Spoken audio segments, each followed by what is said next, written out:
Hello, Tony here again. Well, I've been busy for the last 2 or 3 weeks working on a moving map, and I did promise a video of said moving map, so here it is.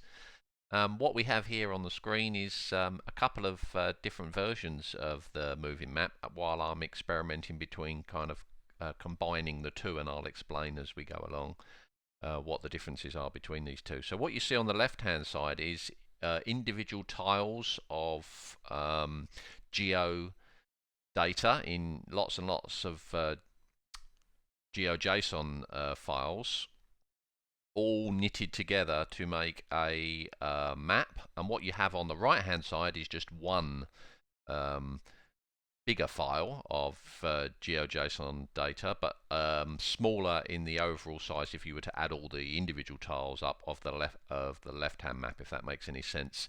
So the reason I've done this is I started off with the left-hand map, this one here on the left, and you can see there's lots more detail on this one. We'll zoom in a minute and you can see the detail, but you can see there's inland waterways here that are not present on this data set.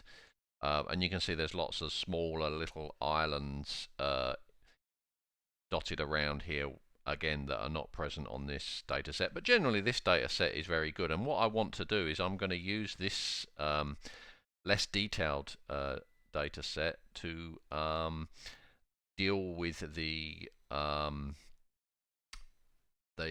different zoomed out levels. So in other words, while we're zoomed out quite a bit, I have got to load less data to show this, and the resolution is less important when we zoom right out. Lots of these little small fine details is well, you can see that we're set at about 200 nautical miles. I've got these set up on a little test panel here, so what we can do is adjust the zoom level so that we zoom right out there. You can see that's at about 500 nautical miles. Let's do the same on this one. You can see there's, you can see a difference there, but there's not. And as you go up, a level, you start to see Italy coming, or the boot part of Italy on the left-hand side. They're coming into view there. As you see, as you start to zoom right out there, the detail is hard on the left-hand one is harder to spot. You've still got these inland waterways, the smaller ones. You can still see you've got these large sections still present on that data set, but a lot of these ones you can see are missing. I may be able to add those on, but it's not that important when you're zoomed out this far. But where the map on the left comes in, because it's a lot more detailed data, is when we zoom in. So let's just do that now. We can zoom this one on the right in to, I'm just using the knobster here to do this with this dial. You can see now where we get into about, what's that, 20 nautical miles. We'll do the same on the left-hand map. You can see the difference in detail now beginning to show how much extra data points it does take to draw this island here, as opposed to the one on the right. And there's even bits missing, little bits missing here on the left. Sorry, on the right one to what you see here on the left. So that's the advantages of using the more detailed data set and all the inland waterways. You see there's a tiny little speck of water there, but if we were to zoom in, you'd see that would actually probably be a little lake or something. What I intend to do is keep this data here for the lower, for the more zoomed in, in other words, the lower nautical mile values, so the more zoomed in values. You see it zooms quite nicely. It's actually redrawing. Every time we zoom there, it's actually redrawing the information here. So you can see it's quite responsive. You can probably spot that this is the Greek islands, as I showed there, the boot of Italy over to the left there. And then here's mainland Greece and Turkey, and these are all the Greek islands there. I think that's Crete, and yeah. So you can see now I've added this little loading message that comes up.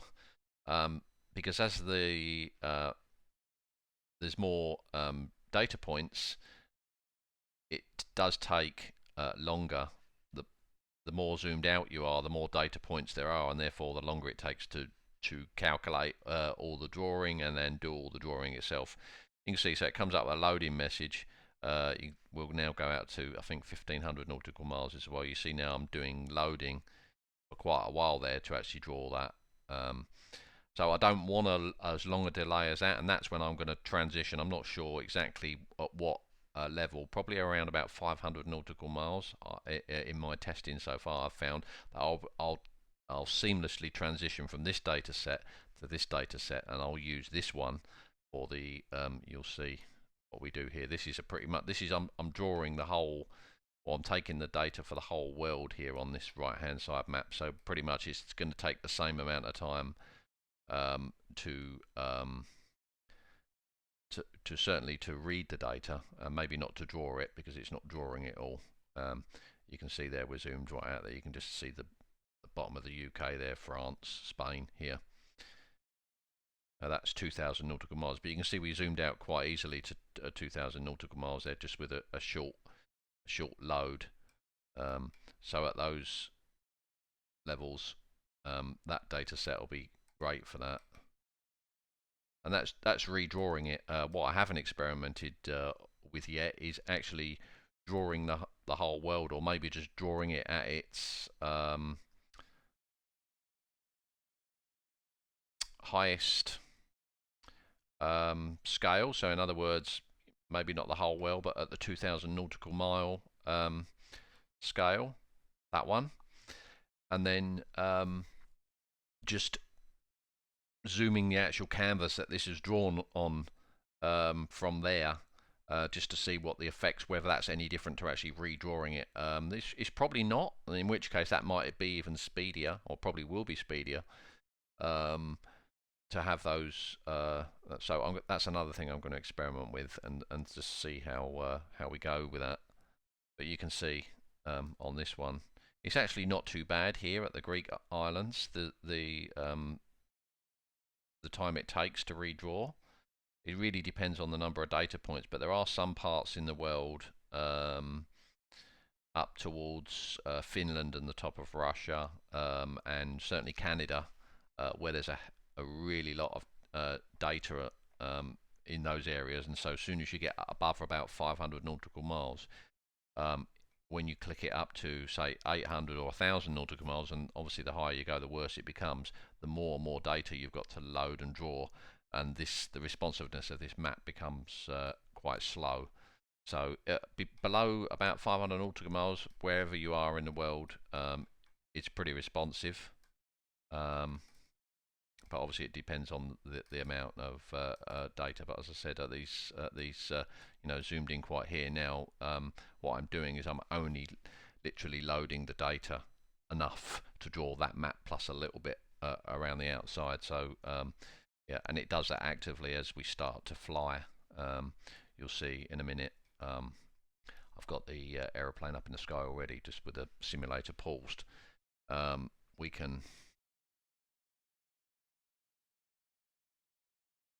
just get the aeroplane flying. I'm going to zoom this one in to be the same. 30 nautical miles. There we go. Oh, no, sorry, went too far.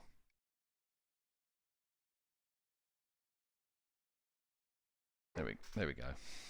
So let's take the aeroplane off of pause. Bear with me while I'm trying to talk and fly and manipulate the map at the same time. So let's zoom in there. You can just see this a little bit.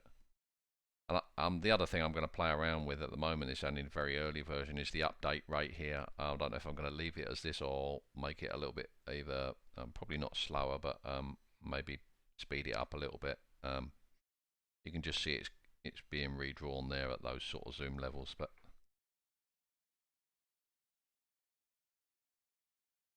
you can still see the redraw ever so slightly there as the aeroplane's moving and as we turn.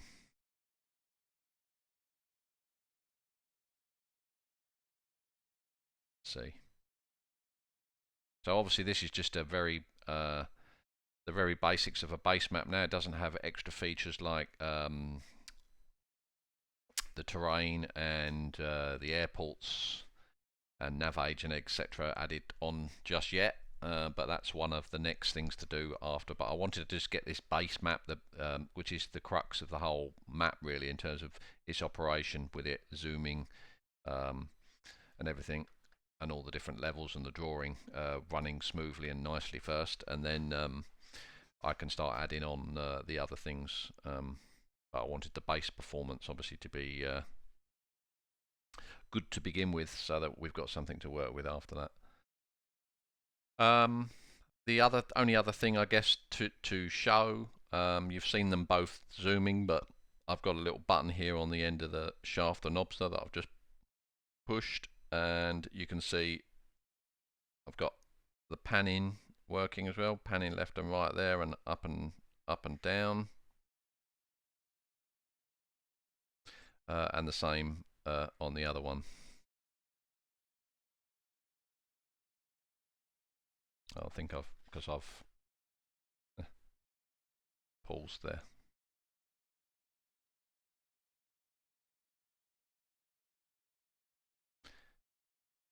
So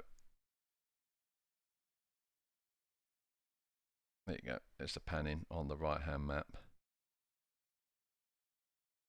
A lot of the code is common, obviously, but it's just the way that the data is read and drawn for the two different maps and zoom levels. So they're in different instruments at the moment. I just need to decide where they're going to transition and then combine them both into one instrument, such that it just seamlessly swaps from one data set to the other.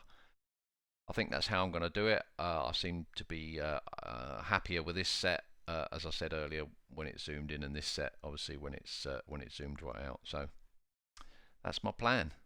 Hope you enjoyed watching the progress on the moving maps. I should have another update at some point. Once I've added quite a few more features, I'll probably post another video.